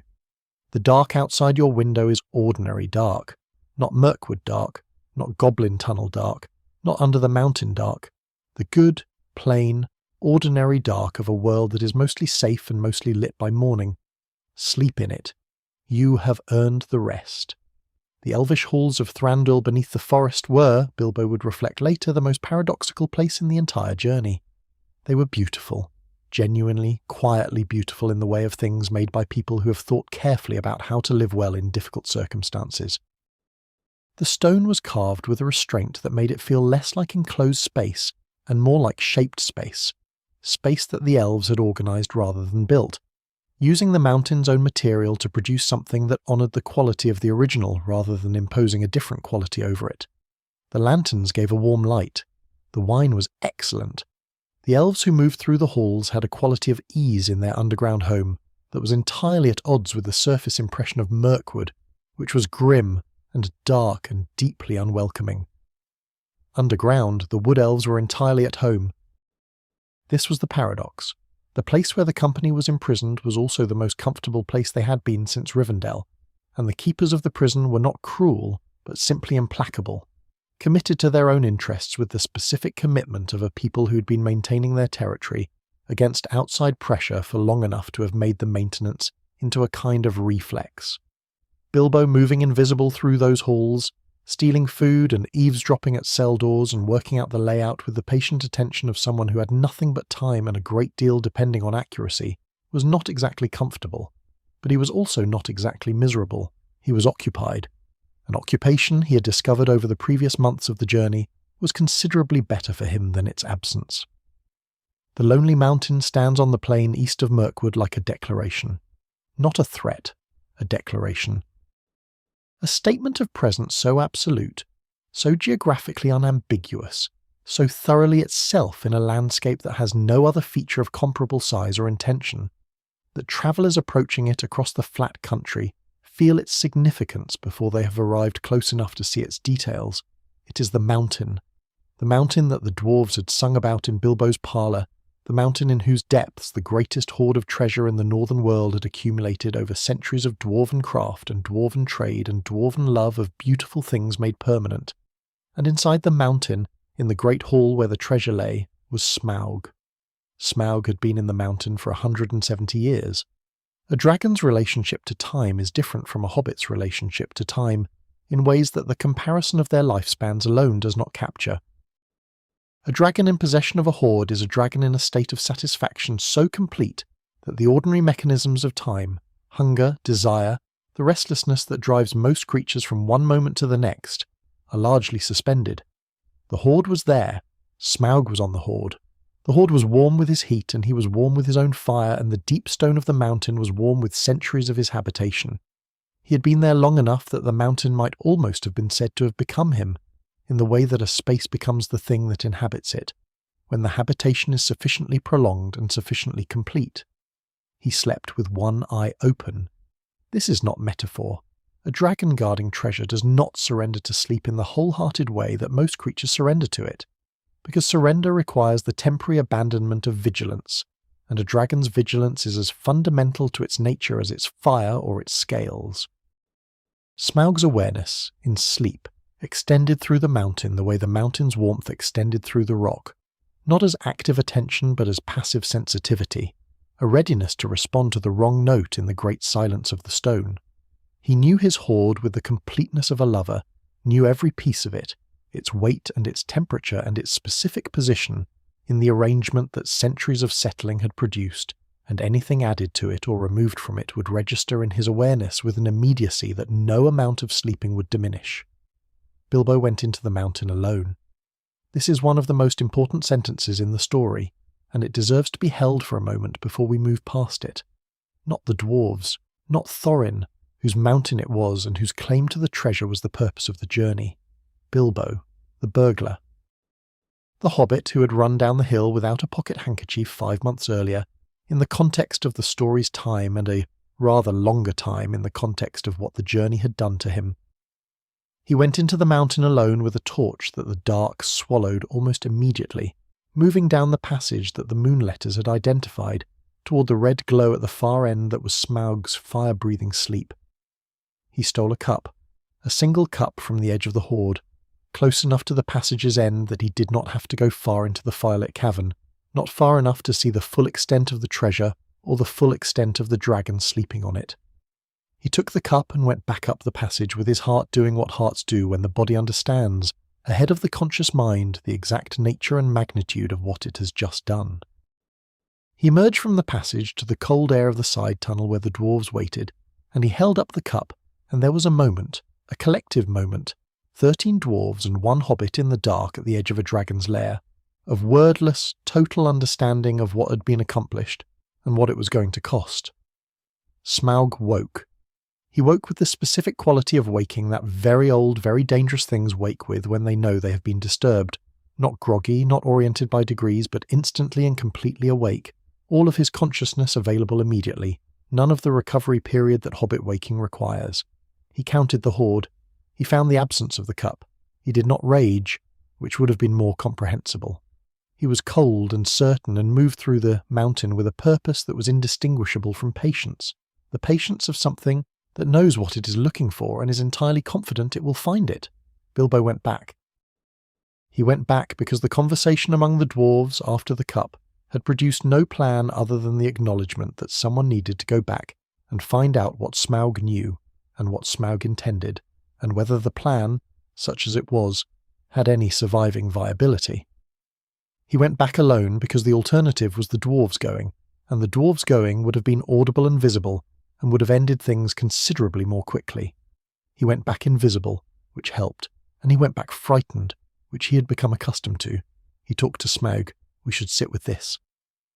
Bilbo Baggins, the hobbit who had found the ring under the misty mountains and used it to keep himself outside the awareness of a dragon who'd been alive for several hundred years, stood in the cavern of Erebor and talked to Smaug, and the conversation they had was one of the most extraordinary in the account of the adventure, not because of its outcome but because of its quality.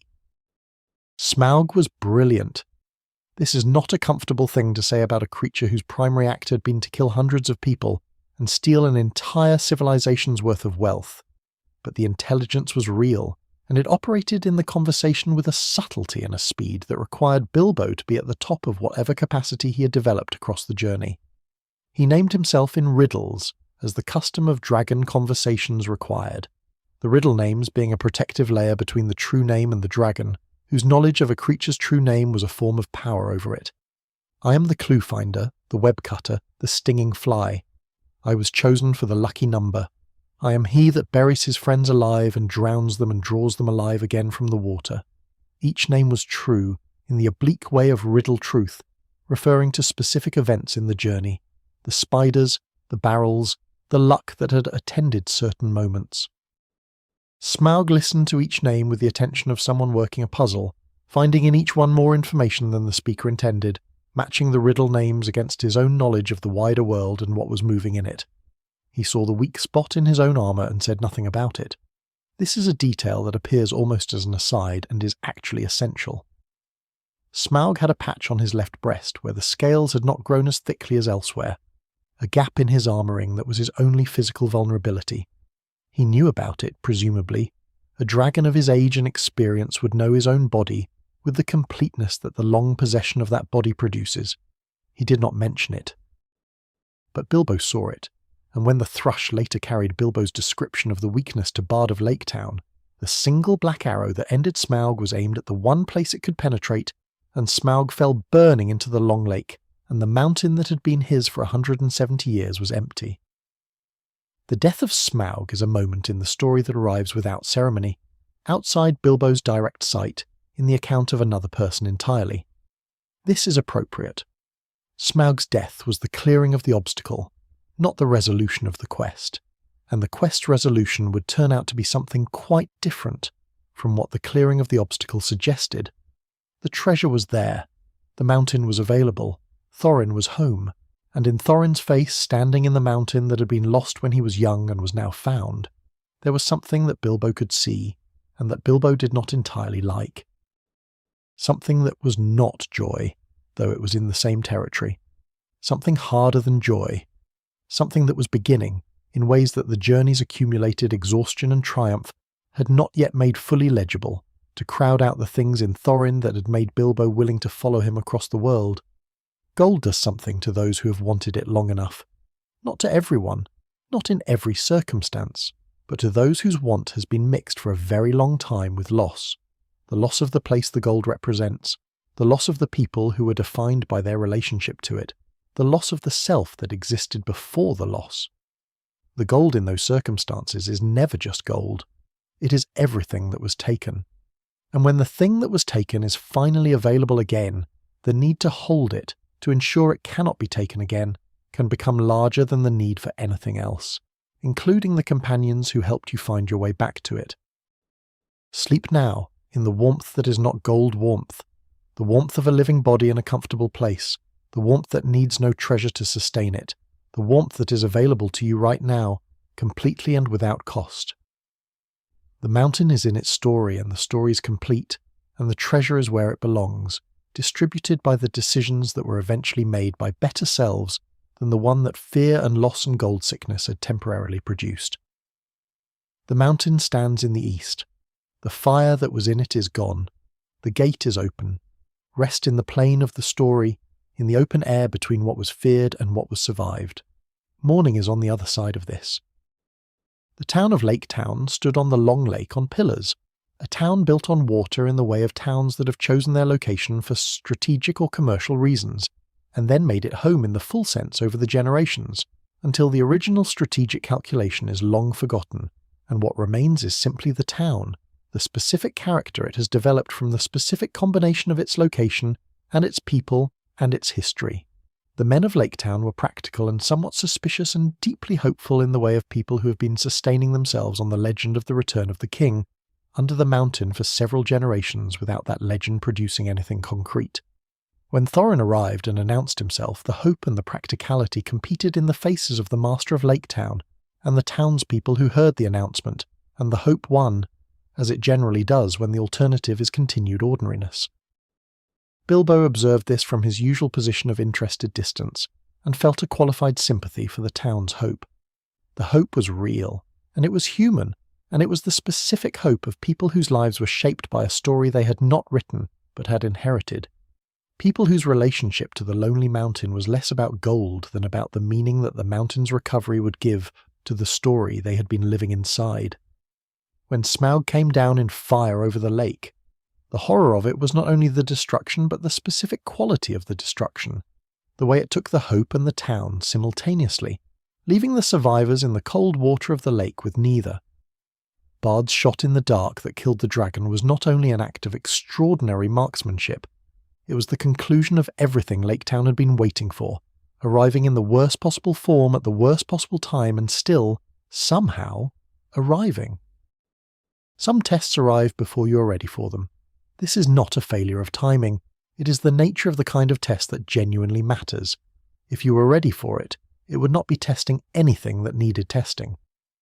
Bilbo Baggins had been tested across the journey in ways that had progressively revealed to him and to us the nature of the person he was becoming. The goblin tunnels had tested his resourcefulness. Mirkwood had tested his courage. Smaug's cavern had tested his nerve. Each test had been passed, not perfectly, not without cost, but passed in the fundamental sense that Bilbo had come through them more himself rather than less, more capable rather than less, more clearly the person the journey was making him rather than a diminished version of the person he had been before it began. The Arkenstone was a different kind of test. It did not arrive in the form of danger. It arrived in the form of beauty, and beauty that belonged, by every law and custom and the plain dictionary definition of the relevant terms, to someone else. The Arkenstone of Thrain was the greatest treasure of the dwarves of Erebor, a gem that had grown in the roots of the mountain over geological ages, finding itself there by processes that had nothing to do with any craftsman's intention, and everything to do with the slow, patient work of the living stone. When Thror had found it, he had claimed it as the king's jewel, the heart of the mountain, the thing that stood at the centre of all the wealth of Erebor the way a sun stands at the centre of a solar system. Not merely most valuable, but most central, the thing around which everything else organised its relationship to everything else. Thorin had grown up knowing the Arkenstone. It was, for him, not simply a gem. It was the inheritance of his kingship, the physical symbol of what it meant to be king under the mountain, inseparable from the identity that the loss of the mountain had left him without for the decades of his exile. Bilbo found it in the hoard.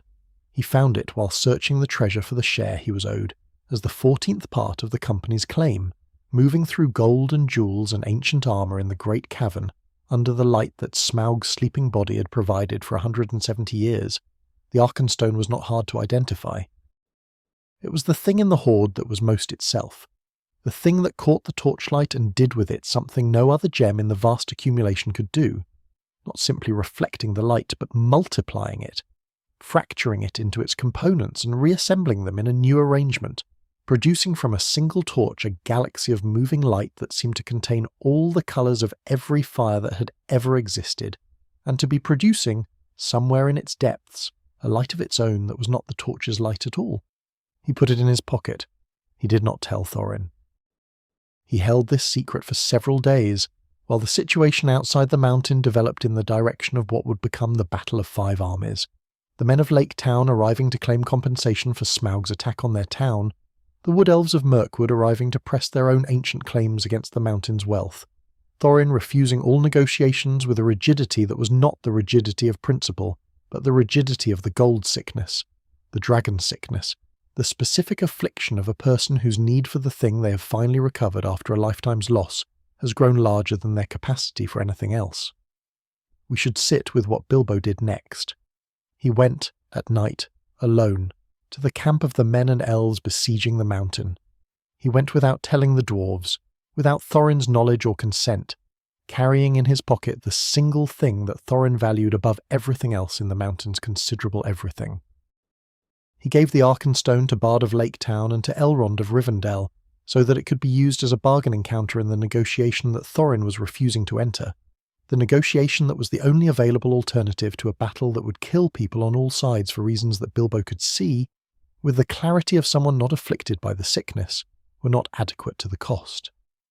This was not the act of a burglar. It was not the act of someone taking something that belonged to someone else, which is the burglar's act, the act that Bilbo had been hired to perform and had been performing with increasing competence and confidence across the journey. It was the act of someone giving away something that was theirs to give, his portion of the hoard which the Arkenstone represented, in service of a piece that he believed was worth its cost. It was a moral act in the fullest sense of the word, meaning an act undertaken with clear awareness of its cost and clear intention toward the good it might produce, an act that required the giver to value something more than what was being given up. Thorin's response, when he found out, was one of the most painful moments of the journey. Not because it was surprising. The gold sickness had been visible for days, in his eyes, and in the quality of his decisions and in the way he talked about the mountain's wealth, which was not the way a person talks about what they have, but the way a person talks about what they must hold. But because Thorin was not only the gold-sick king, he was also Thorin, who had led the company across the world and had stood in the firelight of Bilbo's parlour and heard the dwarves' song with something in his face that was not only hunger, but genuine love for what had been lost. Both of these things were true, and the tragedy of the gold sickness is precisely that it does not replace the person it afflicts. It competes with them from inside. It uses the person's own capacities, their will, their intelligence, their love, and bends them toward its own ends. The Battle of 5 Armies arrived before the negotiation could conclude or the siege produce any resolution. The eagles came and Bjorn came in his bear shape, and the battle that had been building for days around the mountain was resolved in a day of violence and confusion that Bilbo spent largely unconscious, having been knocked off his feet early in the proceedings, and lying on the mountainside watching what he could see of the battle through the particular narrow frame of someone whose head hurt badly enough to make comprehensive observation impossible. Thorin was wounded in the battle. Mortally wounded in the way of the great battles in these old stories where the quality of the death matches the quality of the life. Not randomly, not incidentally, but in the specific way that a person's death closes something that their living had opened. He lay in the aftermath of the battle and he called for Bilbo, and Bilbo came, and what passed between them in those final moments is one of the quietly devastating exchanges in the entire account of the adventure. Thorin said he wished things had been different. He said it in the specific way of people who have been brought back to themselves by extremity. The gold sickness gone with the blood leaving him. The person he had been before the mountain recovered in the person who was now dying of it. The Thorin who had stood under the night sky of the Shire and led the company through impossible country, returned in these last moments in full clarity. He said he was glad he had known Bilbo.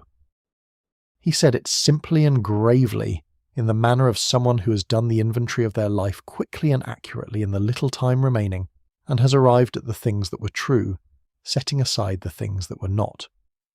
Bilbo wept. He wept in the unglamorous, practical way of people who are doing it not because they have planned to, but because the body has produced tears before the mind has caught up with the reason for them, and the reason, when the mind arrived at it, was this. Thorin Oakenshield had been real to him. Not as a leader, not as the engine of a quest, but as a person, complicated and driven and afflicted and brave and small in some ways and large in others, entirely himself in a way that 60 years in the Shire had not prepared Bilbo to fully appreciate in other people, and had certainly not prepared him to lose. The mountain was quiet in the days after the battle. The dead were tended and the treasure was divided, not equally but fairly, with Bard and the elves receiving what they had come to claim, and the dwarves of Erebor retaining the mountain that was theirs, and Bilbo receiving his portion and choosing to take very little of it, because the journey home was long and a small bag of gold was easier to carry than a large one, and he had, somewhere in the mountains and the forests and the tunnels, lost the specific urgency about wealth that the comfortable life at Bag End had perhaps never quite needed to examine.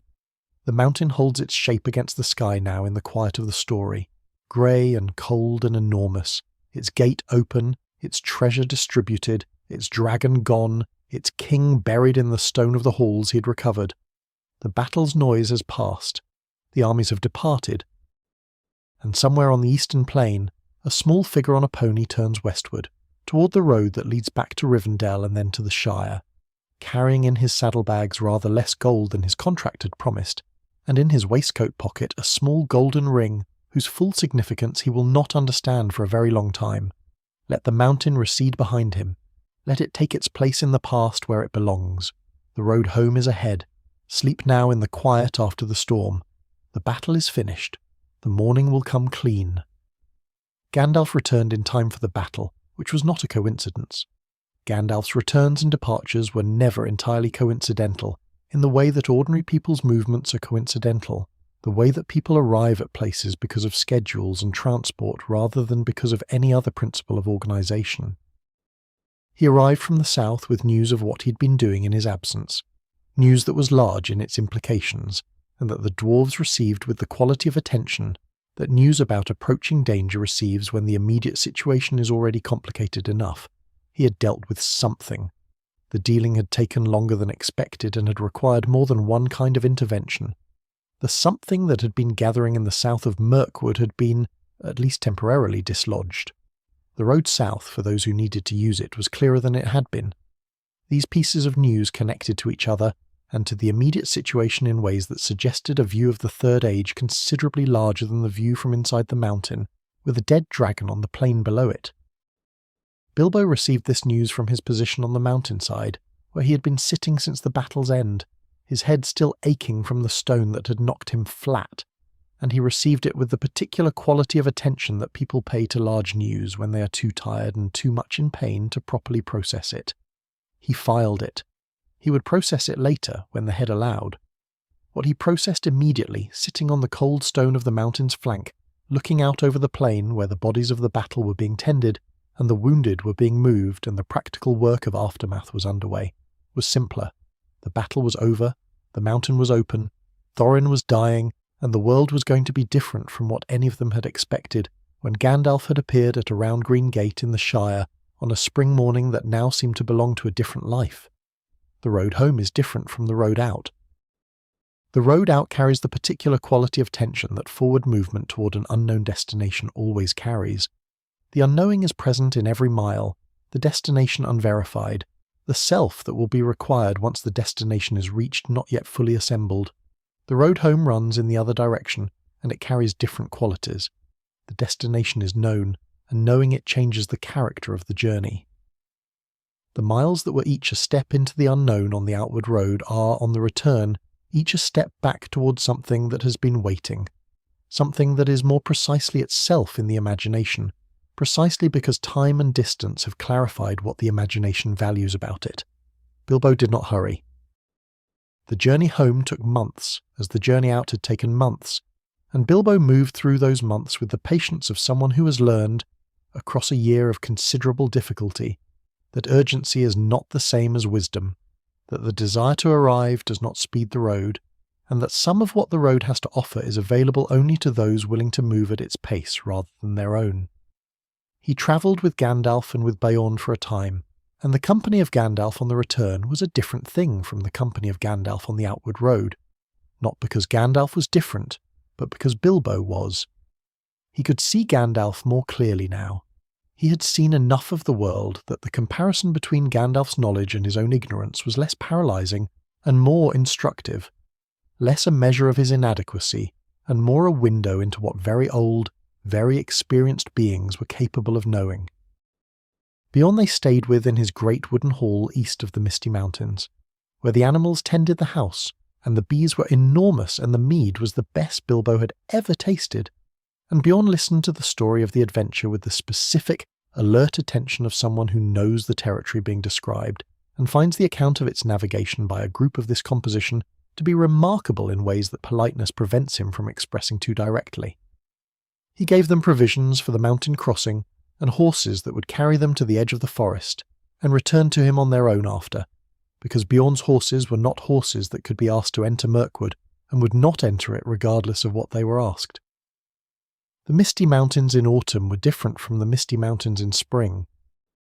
The stone was the same stone, the passes were the same passes, but the snow had come early that year to the high elevations, and the passes they used were quieter than they had been in either direction, quieter in the way of places from which most things capable of movement have moved to lower ground, and what remains is the stillness of stone and cold, and the particular quality of high mountain silence that is not the absence of sound, but the presence of a silence so profound and so old that ordinary sound passes through it without disturbing it.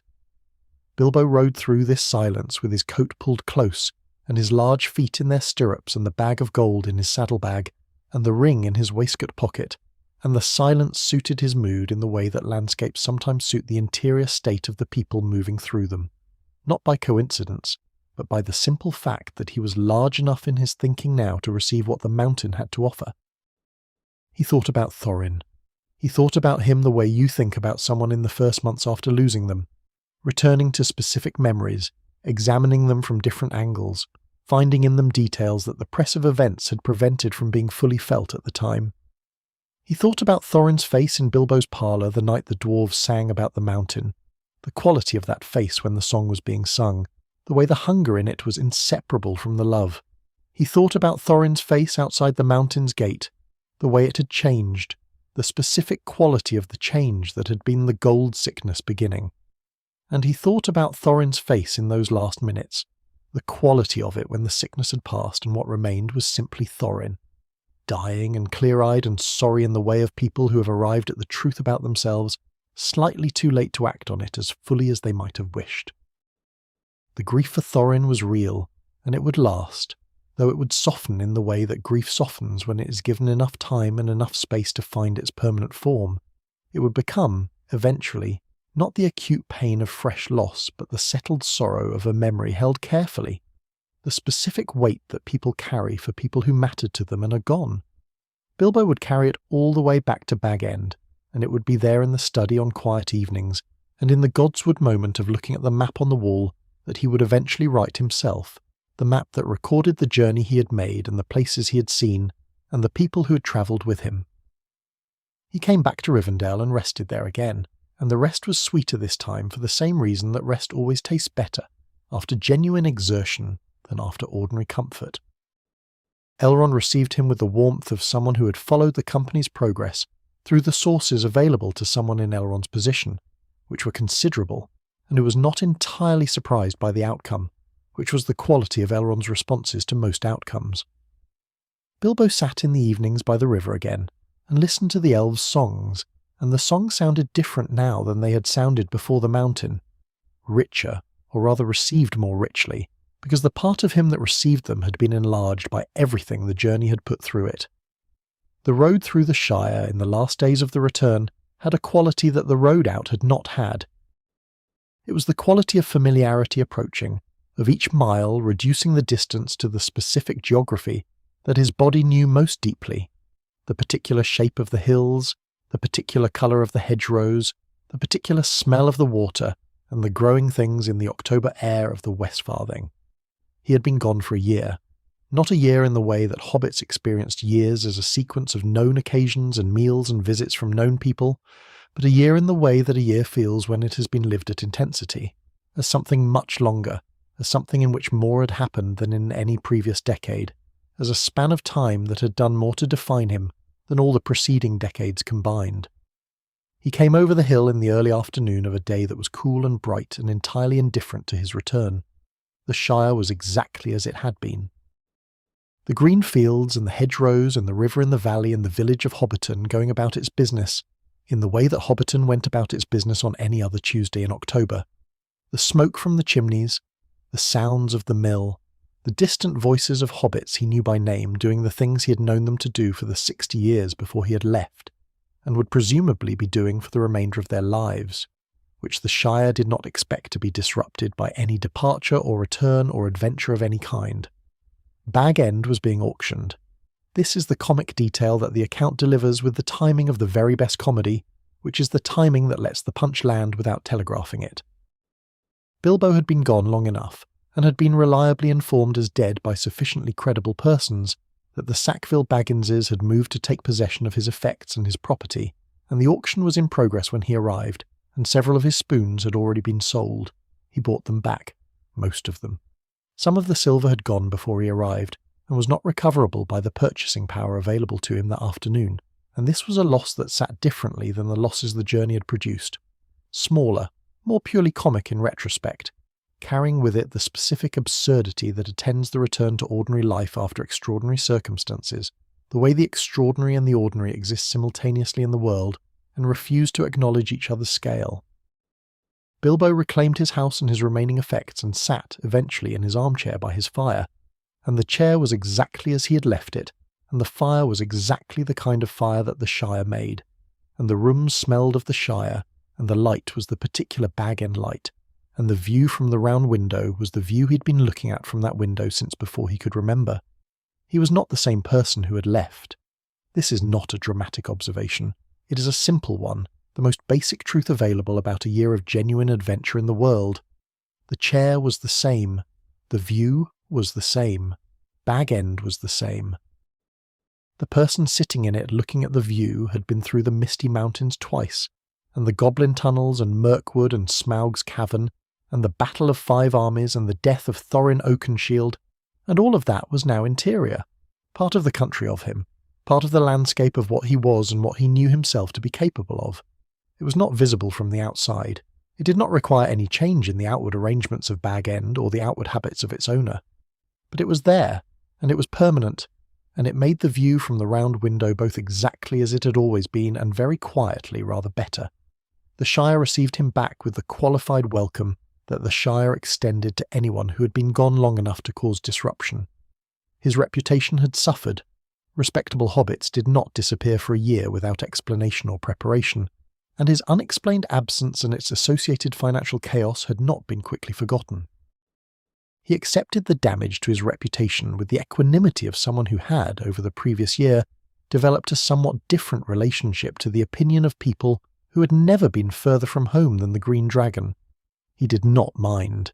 He had his chair and his fire and his garden and his view, and he had, in his waistcoat pocket, a ring that he would think about sometimes without being entirely certain why he thought about it, and in his study a map he was beginning to write about the journey he'd been on, a map that would take him the rest of his life to complete. The Shire is still here. Let it be here now, in the dark of this resting moment, the green fields and the quiet chimneys and the particular safety of a place that is thoroughly and completely itself. You have been somewhere and you have returned, and the returning is its own kind of rest, the specific rest of recognizing what matters by comparison with what does not. The chair is here. The fire is here. Sleep in the Shire tonight. The adventure is over. The road goes on, but not tonight. Tonight the road is still and you are home. There is a quality to the autumn road through the Shire that is distinct from any other season's version of the same road. The harvest had been brought in from the fields by the time Bilbo came over the hill, and the fields had that specific post-harvest look of ground recently relieved of a burden. The soil darker and more present now that the crops no longer occupied it, the hedgerows beginning their withdrawal into the bare winter shapes that would define them until spring. The apples were still on some of the trees, the late varieties, the ones the hobbits left longest because they needed the cold to finish them, and their smell was present on the air, that sweet, slightly fermented smell of apples approaching overripeness that is one of the most specifically autumnal smells in the Shire's repertoire.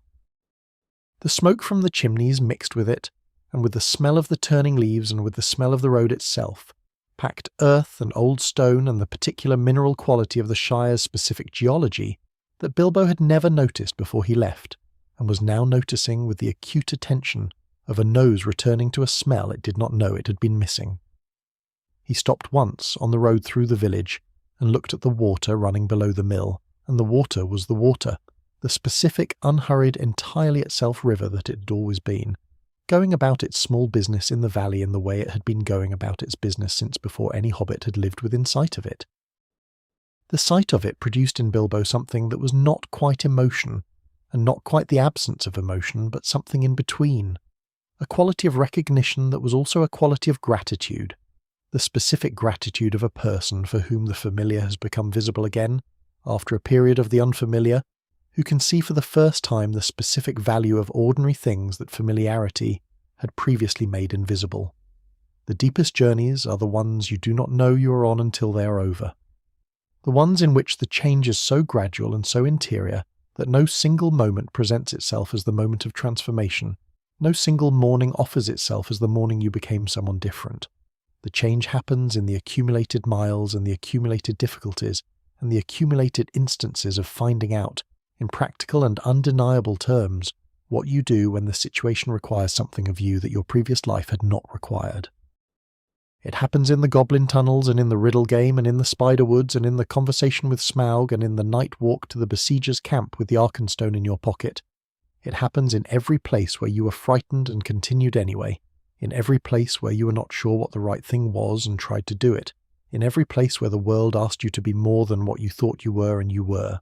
Bilbo Baggins lived for another 60 years after the adventure, and the 60 years he lived after it were different from the 60 years he had lived before it, not in their outward arrangements.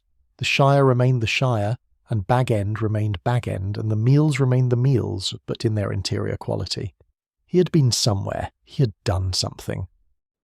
He carried, in the way that people carry the things that have genuinely shaped them, the shape of the journey inside the shape of his ordinary days, and this made the ordinary days richer rather than dimmer, gave them a depth that the comfortable pre-adventure days, however perfectly pleasant, had not quite had.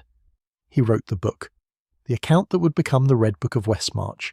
The document that carried the story of the adventure into the later ages of the world was Bilbo's project across the long years at Bag End, a project pursued with the same care and the same patient attention to detail that the adventure itself had required.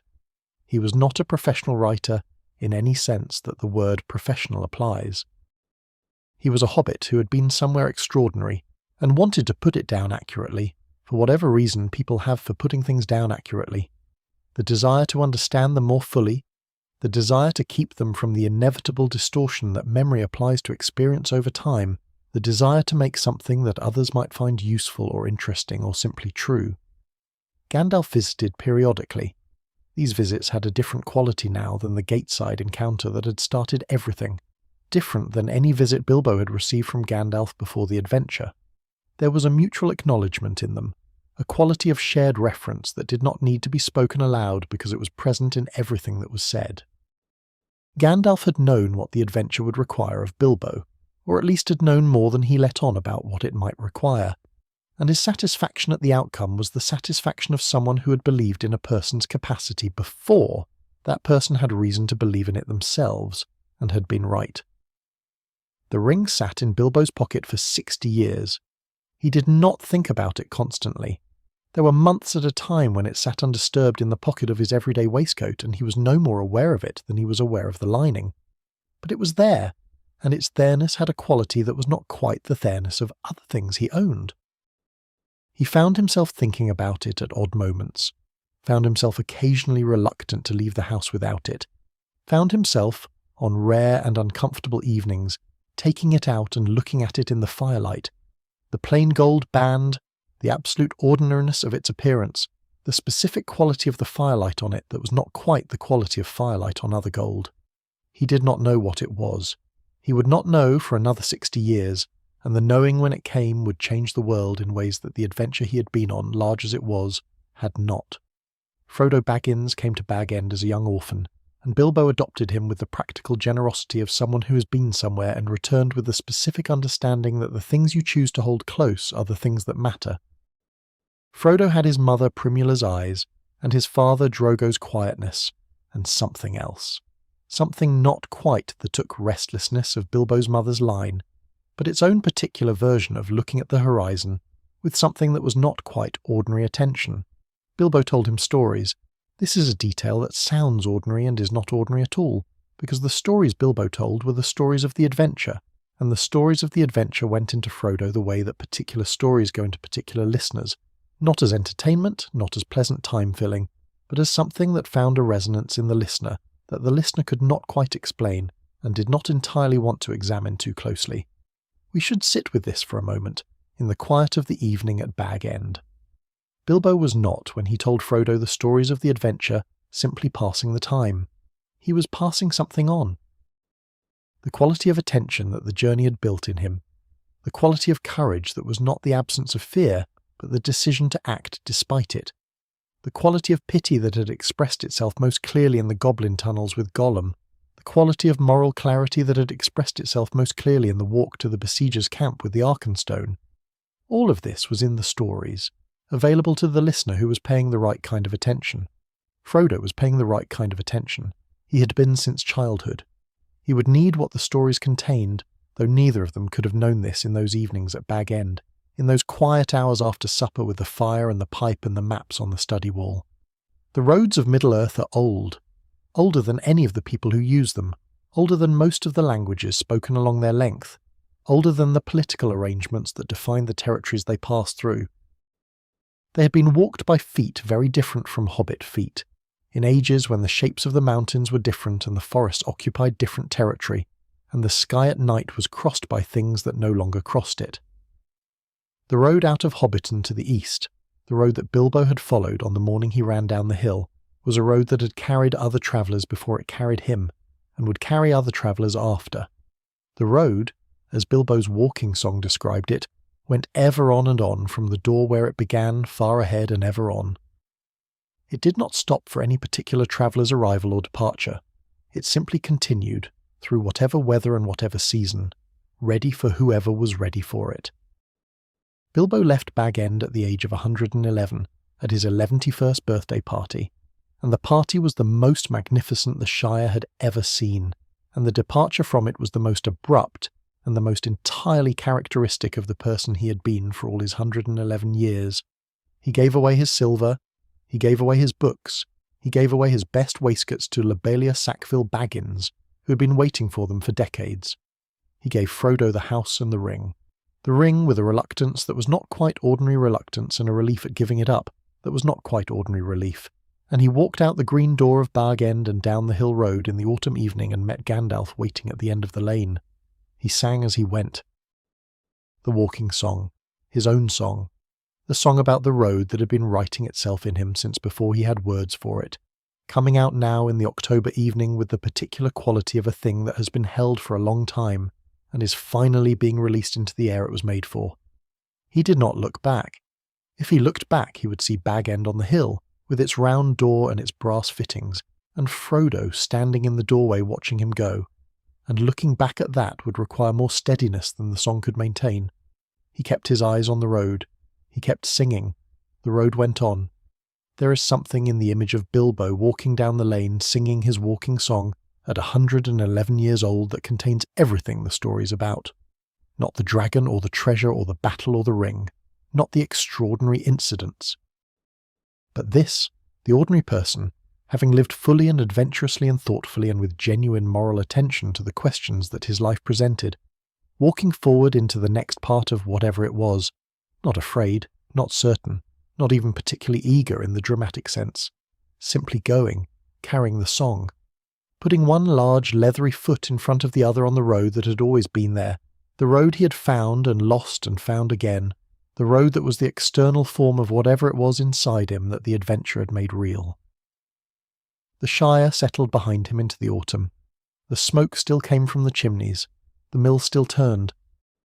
The hobbits of Hobbiton still went about their business with the serene confidence of people who were entirely comfortable in the world they inhabited, and this was not a thing to be condescended to, but a thing to be respected, the genuine achievement of people who had built and maintained a life that contained what they valued.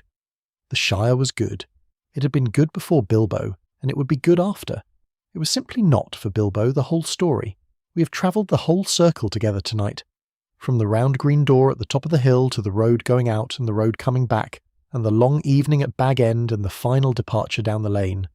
We have been in the Goblin Tunnels and Rivendell and the Dragon's Cavern and the Shadow Wood and the mountain and the plain of the battle and the autumn road home. We have followed a person who did not think himself capable of any of this, and was wrong in the most productive possible way, wrong in the way that allows you to find out what you are actually made of by being put in a situation where being made of less would not be survivable. The journey is complete, the book is written. Bag End is quiet in the autumn dark, Frodo in the study with the maps and the red book, the fire burning down to its comfortable embers, the Shire doing its quiet and permanent work outside the round windows. The road goes on, but tonight it goes on without us. Tonight we stay. Tonight we rest in the knowledge that going out and coming back are both real and both necessary, that the adventure makes the home better and the home makes the adventure survivable, that there and back again is not a round trip but a transformation. You go as one thing and return as something with the same name and a different quality, richer in the ways that matter and simpler in the ways that don't. Let your eyes stay closed. Let the warmth of where you are be the warmth of Bag End in the evening, the fire and the round windows and the view over the valley that has always been there and will be there in the morning. The road will be there in the morning too, patient and open and ready, but not tonight. Tonight the door is closed and the fire is low and the stories are done. Your watch is ended. Sleep well. The adventure will be here when you return. If this journey through the Shire and beyond brought you some peace tonight, I hope you will be here for the next one. And if you're watching from somewhere in the world right now, in whatever quiet hour this finds you, I am always glad to know where you are. Leave it in the comments if you like, But for now, the story is told. Bag End is warm, the road is still. Close your eyes, sleep.